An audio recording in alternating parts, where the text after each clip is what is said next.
agradecer muito à Universidade Federal de Santa Catarina, ao Núcleo de Estudos de Gênero, ao conjunto de professoras, colaboradoras, estudantes que têm trazido de uma forma única, de fato inspiradora, né, o debate sobre gênero no ambiente acadêmico brasileiro, mas também fora do ambiente acadêmico.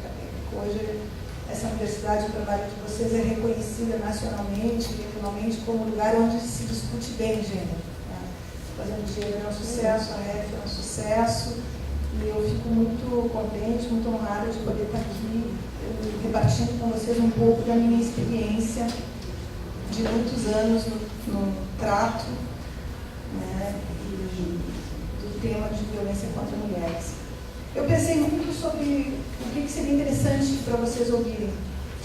E achei que era interessante equilibrar uma narrativa, digamos, de ações políticas e experiências que envolveram o tema de violência contra as mulheres, dos quais eu participei ou diretamente ou muito proximamente, e um pouco de reflexão que se produz a partir disso e onde estamos no momento. Em outubro de 2006, você sabe, em agosto de 2006, foi promulgada no Brasil a Lei Maria da Penha. Vocês trataram desse assunto bastante, a gente pode voltar a ele. Coincidentemente, um mês e meio depois, no início de outubro de 2006, uma lei praticamente igual à Lei Maria da Penha entra em vigor na Índia. É o Protection of Women from Domestic Violence Act. E lendo a lei, e não é porque eu sou uma pesquisadora que descobre as leis, mas eu tive acesso a um jornal que dizia hoje entra em vigor a lei na Índia. Eu tive cuidado de recolher a lei e venho seguindo o processo de implementação dela, e a lei era muito parecida com a Lei Maria da Penha.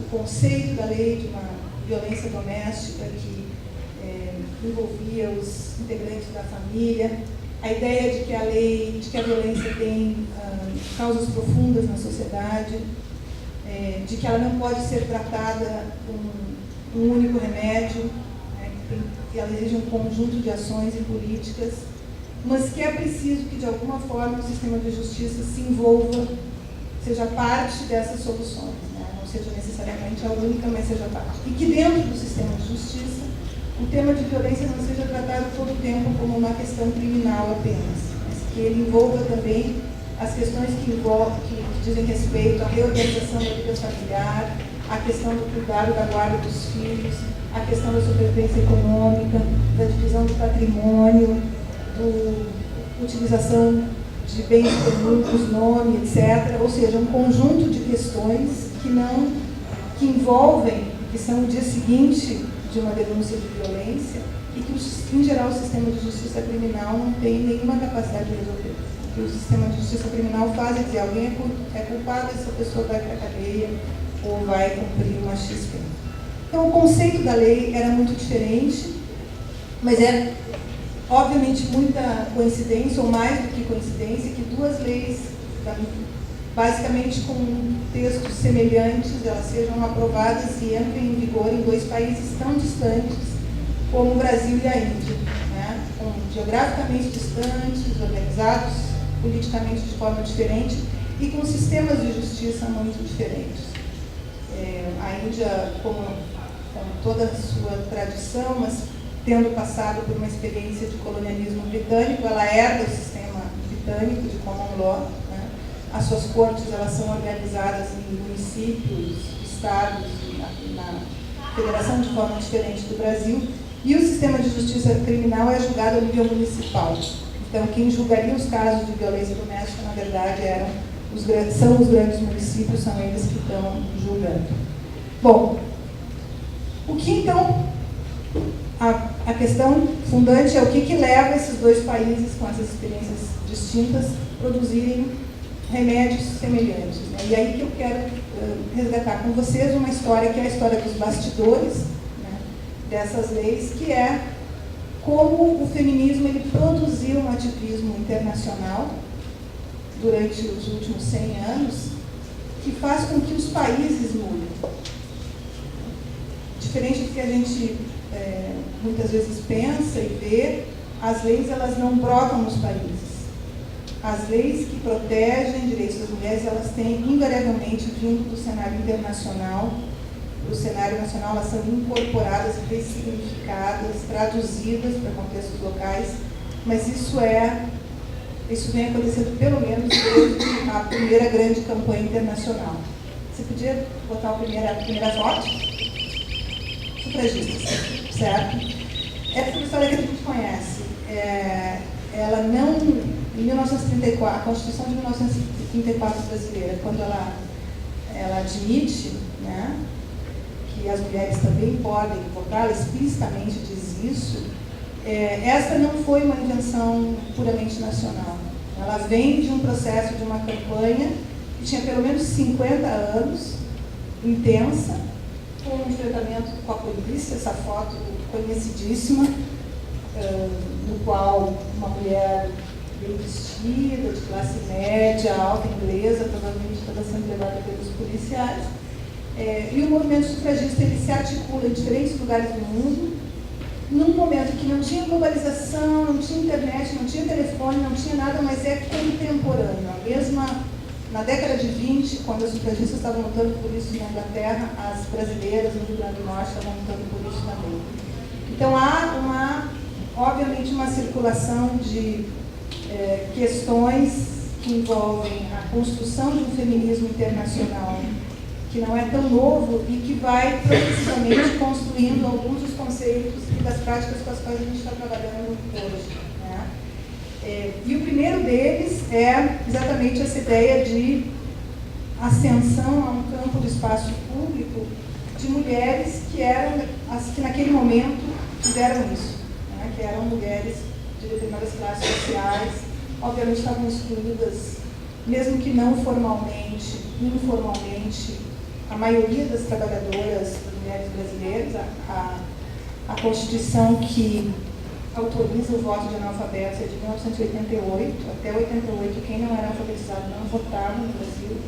E vocês imaginam que na década de 30, 40, 50, tinha um enorme contingente de mulheres que teria acesso formal ao voto, legal, mas não acesso real, ou seja, ela não participava realmente da vida política do país.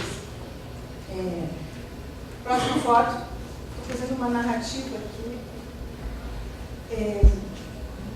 Esta é uma foto de famílias, ela é o mais estranha possível para que a gente não possa identificar qual é o país, qual é o grupo étnico, etc. Porque também é contemporâneo, também é comum que as legislações de família no Brasil, no Egito, no Paquistão, na Índia, na Colômbia sejam muito semelhantes. Né?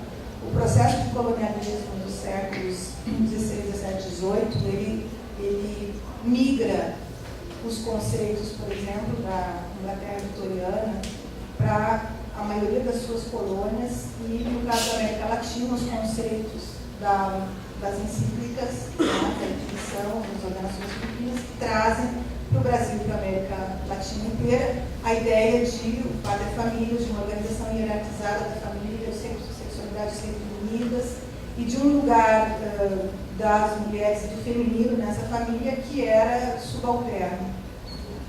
Isso é muito comum quando a gente estuda, faz qualquer estudo comparado sobre, por exemplo, crimes de honra, né? A gente da honra no Brasil, ou os assassinatos por honra no Paquistão. Se a gente volta um pouquinho, a gente acha os crimes, os códigos criminais, os códigos penais da década de 20, 30, no qual era permitido castigar moderadamente a mulher, no qual se admitia como legítima defesa, a defesa da honra, códigos esses herdados das experiências coloniais europeias na África, na América Latina e na Ásia. Né? Então, essas legislações de família que imperaram durante muito tempo, muitos séculos no nosso país, elas vão ser realmente alteradas apenas a partir da década de 60 e elas vão ter um papel, elas têm um papel muito importante na violência contemporânea, aquela que a gente experimenta hoje. Por quê? Porque tem uma geração de pais e mães e avós que foram socializados integralmente em uma ordem jurídica que justificava a violência, né? Que legalizava a violência, que justificava a violência. E viver, estar dentro, né, desse caldo de cultura, não é algo que se possa produzir culturas porque a lei mudou em 88. Na verdade, a legislação brasileira vai falar de igualdade e de violência só em 1988. Até então não existia isso em lugar nenhum da legislação nacional. E aí aqui eu quero trazer o que talvez seja o que explica de uma forma mais direta o que aconteceu nos bastidores das atuais leis de violência doméstica. Essa ideia do direito ao espaço público, trazida pelas sufragistas, pelas campanhas pelo direito ao voto, e o início da contestação a essas leis de família tão autoritárias que ocorrem nos anos 40, 50, ele se encontra com um movimento internacional de direitos humanos contra o massacre das duas grandes guerras, mas especialmente da Segunda Grande Guerra Mundial na Europa, que envolveu os Estados Unidos. Em 1948, quando a ONU faz a Declaração Universal de Direitos Humanos, ela, pela primeira vez, em qualquer documento normativo, internacional ou nacional, ela fala na igualdade, sem discriminação, por razões de sexo. Parece que foi ontem, faz 60 anos, mas se a gente busca a Declaração Francesa de Direitos, isso não tinha, a Declaração de Independência Norte-Americana, isso não tinha, os grandes documentos que criam a Idade Moderna, que introduzem a Idade Moderna no campo dos direitos, eles não lidam com a ideia da igualdade de gêneros ou da igualdade entre homens e mulheres. Então efetivamente a Declaração Universal de Direitos Humanos que vai fazer isso. E na minha opinião, é totalmente a minha opinião, estou dizendo, foi o movimento sufragista e o movimento de discussão das leis de família que leva a isso. Quem é que põe isso na declaração? As feministas dos bastidores, né? Tem uma que é mais conhecida, óbvia, que era a Eleanor Roosevelt, que foi a chefe, a diretora, a presidente do comitê que cria a Declaração Universal de Direitos Humanos, mas ela tinha tido uma experiência de luta pelo voto nos Estados Unidos, ela própria. Ela já era uma mulher de 50 e poucos anos, ela tinha vivido isso nos seus 20, nos seus 30, e nos documentos, nas atas das reuniões da comissão que cria a Declaração Universal de Direitos Humanos, isso aparece explicitamente. Que a declaração não seria a Declaração Universal dos Direitos do Homem, que foi a primeira proposta que a Assembleia Geral das Nações Unidas fez. E a Eleanor Roosevelt, com outras feministas, disseram não, o homem não nos representa. Em 1945, 1946, tem que ser humanos, e tem os debates, e é um material super interessante, está guardado nos arquivos da ONU em Nova York, vale muito a pena ver. Teve lobby para a produção desse documento, e ele não só trata da igualdade, como a Declaração Universal tem um artigo 16 que trata da família. Né? Elas introduziram a ideia da igualdade do humano e de um artigo específico dizendo, olha, dentro da família também tem que ter igualdade. É preciso que homens e mulheres tenham os mesmos compromissos. As mulheres devem poder usufruir de todas as relações. Então, a Declaração Universal, ela cria uma pedrinha no meio do pântano para produzir as necessárias mudanças legislativas que vão começar a acontecer depois, inclusive no campo do direito de família. Então, este eu acho que é o primeiro, dessa cronologia, esse é o primeiro momento super importante, que é trazer para o campo normativo o tema da igualdade. Né? E isso, em 1948, cria também um ambiente positivo que vai sustentar, do ponto de vista da política legal, boa parte do feminismo dos anos 60 e 70. Ou seja, as feministas foram todas, boa parte delas também presas, também processadas, também não sei o quê. tinha um argumento jurídico para se defender, que era, não, a gente está apenas lutando por algo que está escrito na Declaração Universal de Direitos Humanos, né? Não é 100% subversivo, ou seja, isso foi um argumento quando a gente estuda alguns dos processos contra as ativistas feministas dos anos 60, o debate, qual era a única lei que elas podiam se apegar, era efetivamente o artigo da igualdade na Declaração Universal. Bom, isso nos leva a um momento imediatamente posterior, que é pegar o tema das mulheres no cenário internacional, tomar este tema como um tema importante no ambiente da ONU, que é o ambiente dos Estados, onde todos os Estados, hoje em dia 170, se encontram para fazer seus tratados internacionais, alinhar as suas posições dentro das instâncias da ONU. Quer a gente goste, não, etc., é ali que boa parte da política internacional é realizada e também da normativa internacional. Então, a ONU tomou uma iniciativa como resultado de uma demanda do movimento feminista, que é, em 1970, nomear uma comissão, a Comissão do Status da Mulher, para fazer um estudo global sobre as condições de vida das mulheres. Esse estudo global produz o que a gente já sabe, que eram péssimos, né? Que em todos os lugares do mundo as mulheres ganhavam menos que os homens, que na maioria dos lugares do mundo as mulheres tinham menos escolaridade, menos acesso à educação, eram mais analfabetas, morriam mais.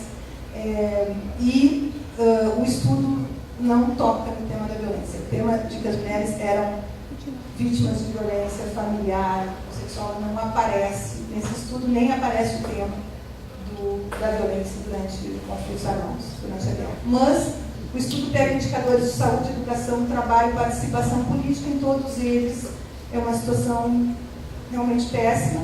E isso leva, então, à primeira conferência mundial sobre a mulher, que vai acontecer em 1975 no México. Para nós, no Brasil, essa conferência é especialmente importante, porque o Brasil viveu esse período dos anos 60, do feminismo internacional, das primeiras consequências da Declaração Universal sob ditadura. Né? O Brasil, a partir de 64, estava em ditadura, então o acesso à normativa de direitos humanos, os pactos internacionais que foram se construindo na década de 60 e 70, estavam fora do horizonte brasileiro.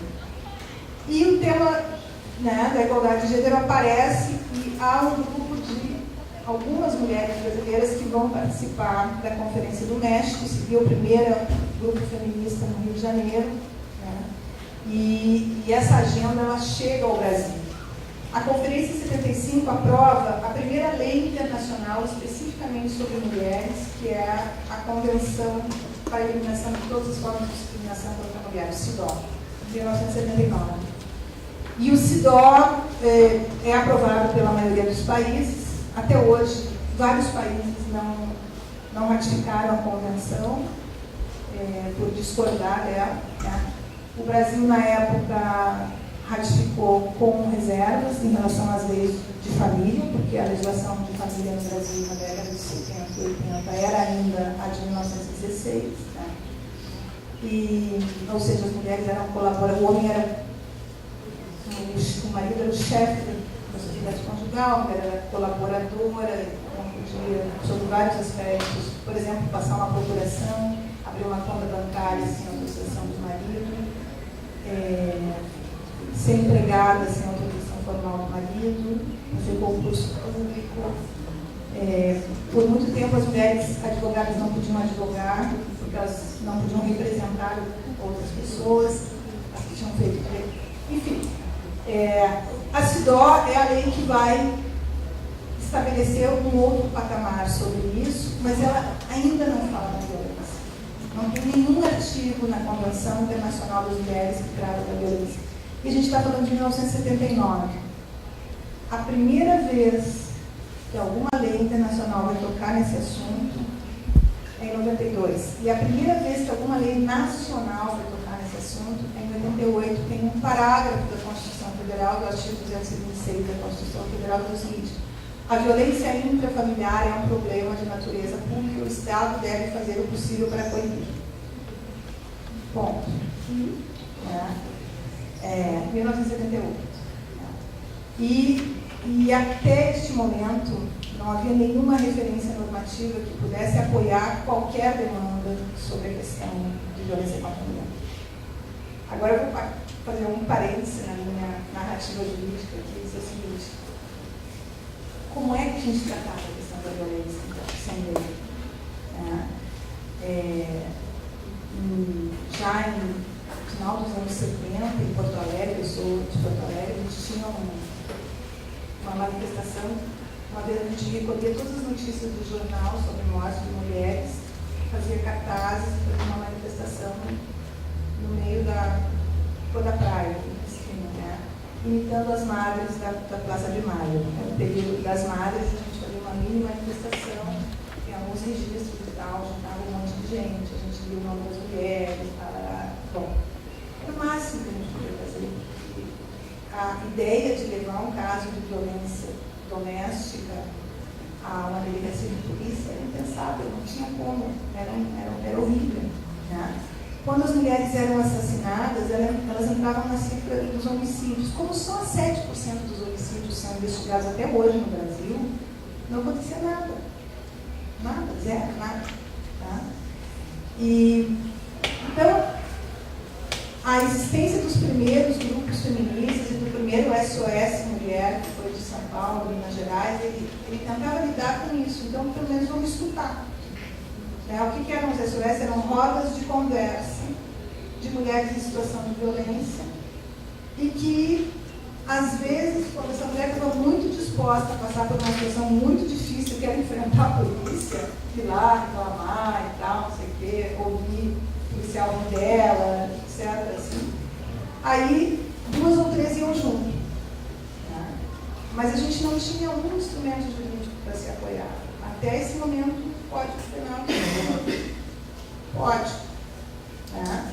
O estupro marital era previsto, era dever conjugal em relações sexuais. Bom,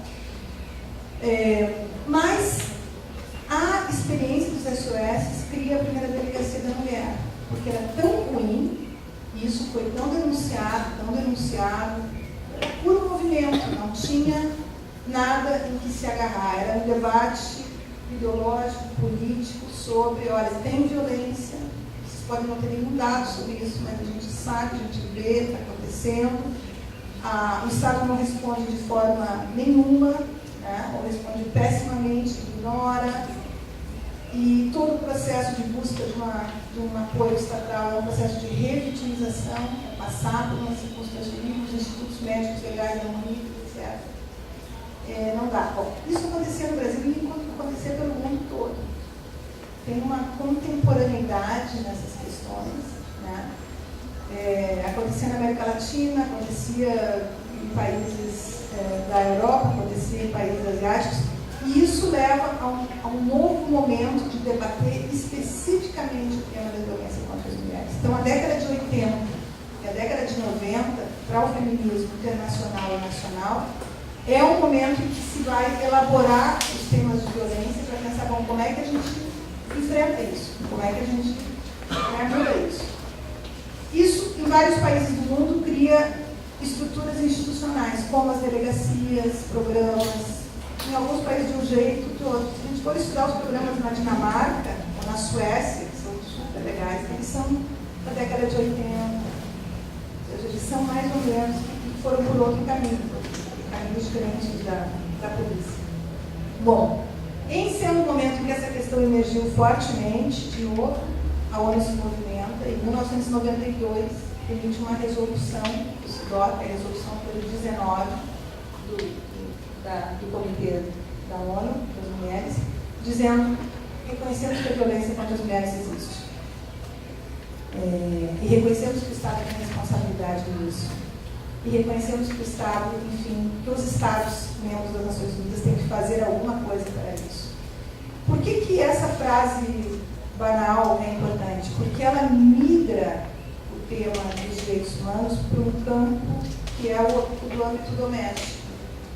Toda a ideia dos direitos humanos e da defesa de direitos das pessoas em relação ao Estado é que o Estado tem responsabilidades com o ambiente público. O que acontece na sua casa é um problema seu. Né? E trazer essa esfera de uma violência psíquica, física, corporal, etc., que era a violência intrafamiliar, com a dimensão do público, foi um movimento muito difícil, do ponto de vista conceitual e do ponto de vista prático. E quando a gente olha essa história, muitas vezes ela foi exatamente empurrada por essa meia dúzia de gente que está numa esquina denunciando violência. Todos os campos do mundo.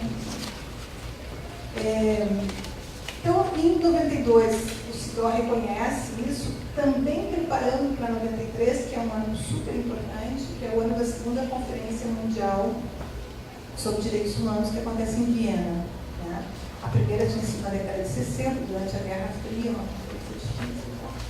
Nesse momento, nessa conferência internacional, no qual o movimento feminista brasileiro participou intensamente, o movimento feminista latino-americano participou intensamente, se produziu um tribunal, que foi o Tribunal de Viena, que era um tribunal paralelo, no qual as feministas do mundo todo levavam casos de violação de direitos humanos das mulheres. Qual que era a ideia? A ideia era dizer, a agenda de direitos humanos, ela é uma agenda pública, ela é uma agenda de interesse público, mas ela tem que ser capaz de alargar suas fronteiras para tratar de questões como, por exemplo, tortura psicológica em caso de estupro, violação de mulheres em situação de guerra como arma de guerra e violência doméstica, né? Como tratamento degradante, cruel e desumano, que é proibido em Declaração Universal dos Direitos Humanos. Toda a ideia de trazer a violência contra as mulheres para um cenário do ambiente dos direitos humanos era legitimar essa violência como sendo algo contra a humanidade, não aquela pessoa especificamente, mas como sendo algo que afronta o humano de cada um. Né? E que vão ter repercussão na vida pública, uma enorme repercussão na vida pública. Parece simples, mas não é, né? Porque a gente enfrentou, por exemplo, além de um monte de burocratas, diplomatas, internos, gravatas e tal, ao Vaticano, que era contra, né? A influência dos países muçulmanos mais conservadores, que também não queriam tratar o tema da igualdade. Então, foram arenas de disputa conceitual, de disputa política importante para produzir, né, também as resoluções que a gente tem hoje. Então, Viena foi um momento importante e ali sai um artigo na plataforma de ação dizendo: os Estados partes das Nações Unidas reconhecem que os direitos das mulheres fazem parte do conceito de direitos humanos, os direitos das mulheres são direitos humanos, que é óbvio, né? Mas que até aquele momento não tinha sido enunciado como tal. E trazer o feminino para o campo do humano foi um movimento politicamente importante, mas juridicamente muito importante para a gente poder repensar as políticas. Bom, a década de 90 foi uma década das convenções na ONU. Em 95 teve a Convenção das Mulheres em Pequim, na China, uma grande convenção, né, com 50 mil delegadas do mundo todo, que finalmente tem um capítulo inteiro sobre o tema de violência contra a mulher. Então, a plataforma de ação de Pequim é, em última instância, a base que leva a lei de violência doméstica no Brasil e na Índia, e no Egito, e na Espanha, e na Dinamarca, em Portugal, Cabo Verde, Angola, onde tem lei de violência doméstica no país, no mundo. Ela é filhote da plataforma de ação de Pequim. Não tinha nenhuma lei antes disso. Né? Elas são produzidas neste contexto dos anos 90. E para a gente, especificamente na América Latina, a gente ainda, este processo de produção de uma narrativa de direitos humanos nos leva a ter uma convenção específica sobre violência contra a mulher, que é a Convenção de Belém do Pará. Por que ela é importante para a gente? Porque a Maria da Penha foi agredida pelo marido na década de 80. Né? Foi 12 anos, em 86. A agressão da Maria da Penha, ela é anterior à Constituição, ela é do tempo que não tinha lei de violência no país, nenhuma. Então, o que aconteceu? Ele primeiro deu um tiro nela, ele deixou ela paraplégica, e o inquérito foi como lesão corporal grave, sem intenção de matar, autor desconhecido, e ficou mofando na delegacia de polícia. Ele nunca saiu da polícia, ele nunca foi no Ministério Público, nunca moveu nada, ficou lá. Bom, um ano e meio depois, ele tenta eletrocutar ela, e aí ela tem certeza que é ele que está tentando matar. Ele fez 2 tentativas de homicídio, quando ela já estava em cadeira de rodas e tal. E aí as amigas ajudaram, enfim, aí tinha autoria conhecida, né, tinha testemunha, então se aumentou, mas nunca o inquérito virou tentativa de homicídio, por exemplo. Sempre foi lesão corporal grave e ficou lá, mofando, certo? E nada aconteceu com ele, nunca foi preso, ela se separou dele, foi tocando a vida dela, e quando a Convenção de Belém do Pará é aprovada em 1994, 2 organizações, 2 articulações de direitos humanos e feministas, o CLABEM e o CEGIL, decidem pegar o caso da Maria da Penha, porque ela tinha denunciado e tal, estava disposta a levar o caso adiante, depois de 12 anos, e fazer uma experiência. Vamos tentar apresentar esse caso no Sistema Internacional de Direitos Humanos e ver se alguém, em algum momento, vai ser condenado por isso. Porque era um caso bem documentado, era um caso que tinha autoria conhecida, era um caso que tinha gerado uma lesão e ela estava viva, né, para testemunhar. Então, aí se monta o caso 12, da OEA, 12.051, que eu dou um número, que se vocês algum entrarem no site da Comissão Interamericana de Direitos Humanos, o número do caso, o relatório é super interessante, né? Em 98, o caso é levado à comissão, e a comissão é muito rápida nele. Em 2001, a Maria da Penha vai a Washington, depõe, o Estado brasileiro é chamado a se manifestar, foi ainda no governo Fernando Henrique Cardoso. A doutora Ruth Cardoso, ela foi importante nisso, ela disse, vai lá e diz que o Estado é culpado. Né? Ela discutiu com o Itamaraty, a última coisa que vocês vão fazer neste caso é dizer que não tem problema, que violência contra a mulher não é nada e tal. Então também tem essas, né, tem um conjunto de questões que se combinam, digamos. Mas aí teve o ativismo de 2 advogadas muito importantes, a Liliana Torro, na Argentina, que morava no Brasil na época, o CEGIL, a Valéria também, e o papel dos bastidores do Estado brasileiro, que foi lá e soqueia a gente. Vamos construir uma solução para este caso. Em 2001, então, a Comissão Interamericana, mas tem todo o processamento do caso, a comissão, então, lança um relatório dizendo exatamente isso. Olha, o Estado brasileiro é responsável pela violência, ele é culpado e responsável pela violência que foi feita, perpetrada contra a senhora Maria da Penha. Ele deve, em primeiro lugar, indenizá-la, né, todas as despesas que ela teve, etc., indenizá-la financeiramente e moralmente. Ele deve processar imediatamente o caso, identificar o culpado, punir, e deve promover um conjunto de reformas políticas que incluem mudar a lei, tá, reconhecendo que não havia lei de violência doméstica no Brasil, criar política de formação de segurança pública, judiciária, etc., e começar a julgar os casos de violência contra as mulheres. Bom, a Lei Maria da Penha, ela é o resultado deste processo, né? A comissão da OEA, a CID, diz isso em 2001, abre-se um processo de elaboração da lei, um consórcio de organizações feministas e de advogados, principalmente, mas não só. E a Cecília estava aqui, deve ter contado um pouquinho, né, o consórcio da Maria da Penha, se produz uma proposta legislativa, a proposta legislativa vai para o Congresso, ela é aprovada e entra em vigor em 2006.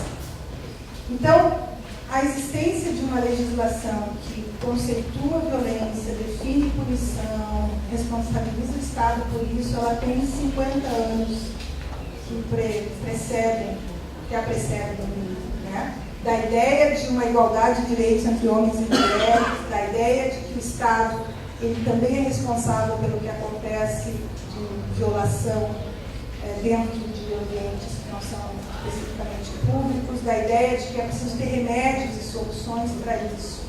Até produzir uma lei específica, né, se passou por esse conjunto de conceitos da Declaração Universal, da Convenção das Mulheres, da Plataforma de Ação de Viena, de um documento de Beijing, de um caso concreto em que isso é visibilizado e combinado até a produção da lei.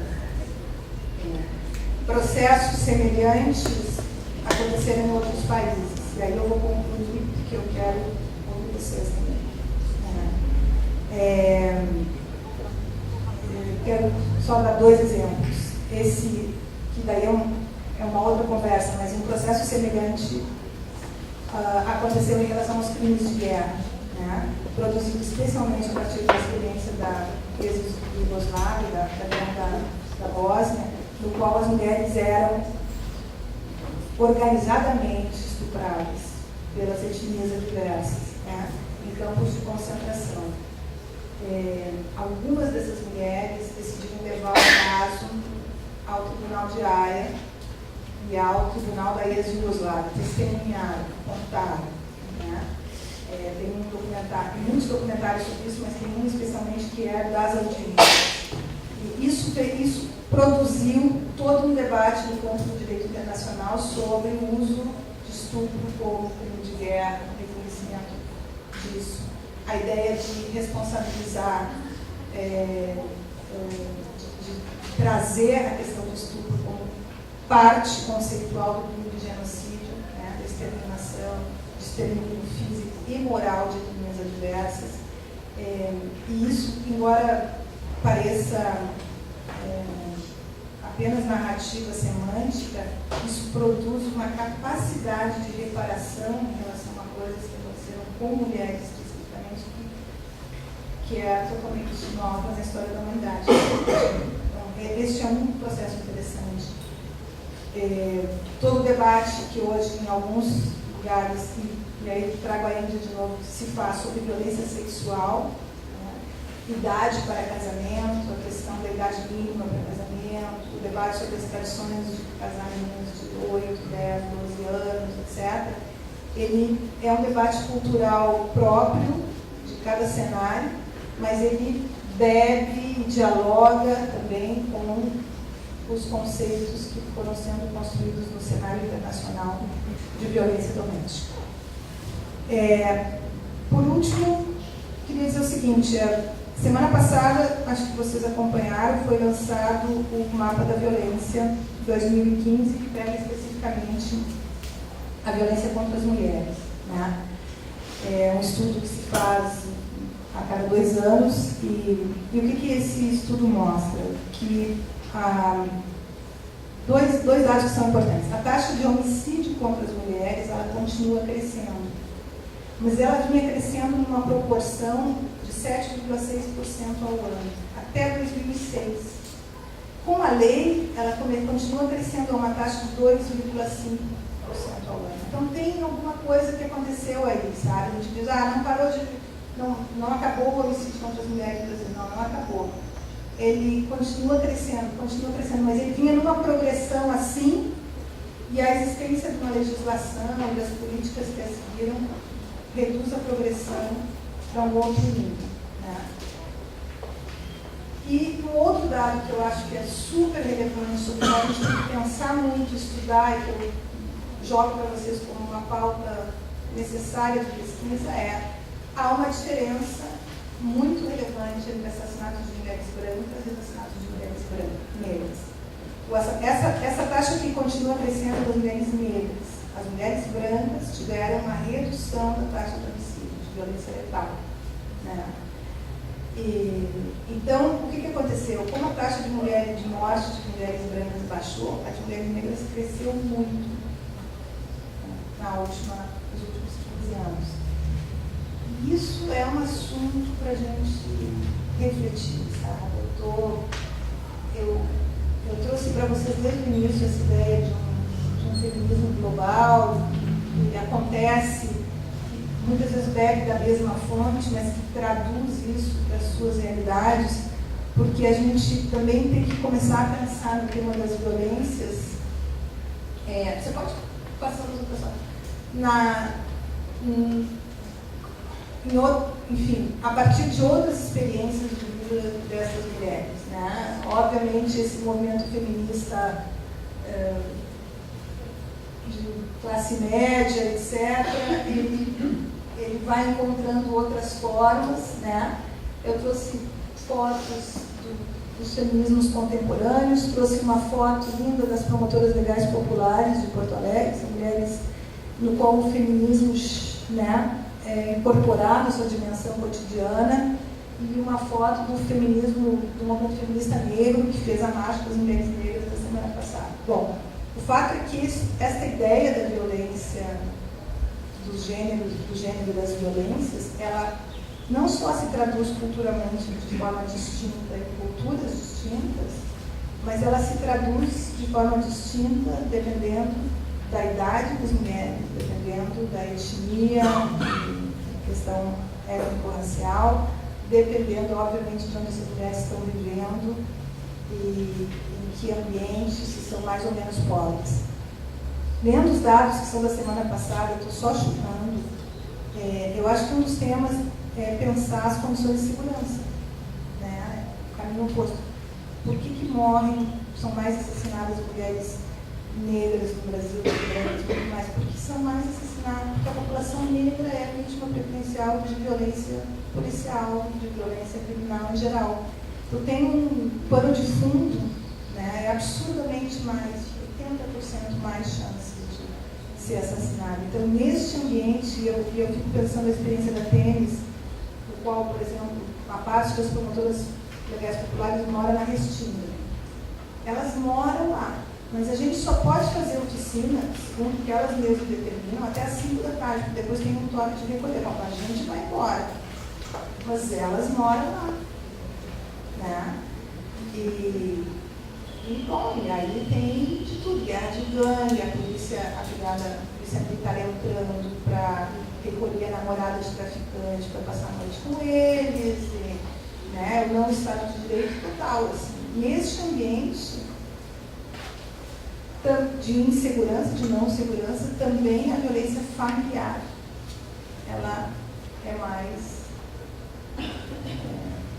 impune, né, porque é o ambiente. Então, eu acho que esse tema de conectar gênero, violências e os ambientes de segurança das cidades, talvez seja uma das questões que a gente tem que começar a pensar mais seriamente em termos de pesquisa, tem indicadores, pensar como é que essas mulheres negras que ficam morando lá, submetidas a essas condições de não segurança, podem ser menos vulneráveis, né? Que é um dos desafios da pesquisa. Acho que o outro desafio da pesquisa, estou concluindo, é a gente pensar nas mulheres jovens, porque havia um padrão de violência doméstica que era mulheres de 30 e poucos, 40 anos, relações conjugais duradouras e tal. Isso mudou, dos anos 80 para cá. Hoje é o mapa nosso, mas é visível. As meninas de 13 anos estão sendo espancadas pelos seus namorados nas escolas, tem uma ameaça de violência sexual fortíssima, tem um ambiente que envolve também manifestações culturais diversas, no qual as mulheres têm que ser mais disponíveis e a maioria dos assassinatos são mulheres de 18 a 24 anos. Primeiro namorado, segundo namorado. Então, aí também, como na Índia, aliás, como na Índia, né? Os padrões de forma esquisita se repetem. Bom, pessoal, é isso. Quando eu conheci esse trabalho das feministas indianas, na mesma época eu conheci das feministas egípcias, eu fui um grupo de uma ONG feminista na periferia do Cairo, que também estava lutando por uma lei de violência doméstica. A Mala, que é a egípcia, hoje está exilada nos Estados Unidos, por conta da ditadura egípcia. As indianas têm sua lei, então, tropicana, brincando com ela tanto quanto a nossa. Mas isso faz toda a diferença. Né? E isso, viver num ambiente um ambiente democrático, com legislações que nos protegem, com lugares que a gente pode recorrer, mesmo que sejam insuficientes, imperfeitos, difíceis, etc., é melhor do que nada. Eu acho que a gente deve lutar por. Era isso. Obrigada.